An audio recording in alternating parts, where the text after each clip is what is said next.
Waalaikumsalam warahmatullahi wabarakatuh. Penyoal yang bertanya, jika kita tahu imam itu suka buat amalan bid'ah. Contohnya dia selalu menghadiri kenduri arwah dan tahlil. Bolehkah kita ikut imam tersebut?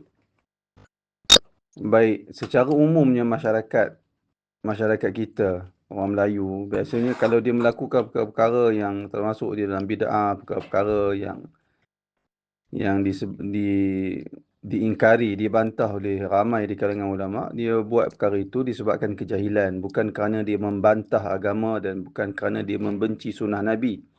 Bukan juga dia beranggapan apa yang dia reka itu lebih baik dari sunnah Nabi. Bukan maksud itu.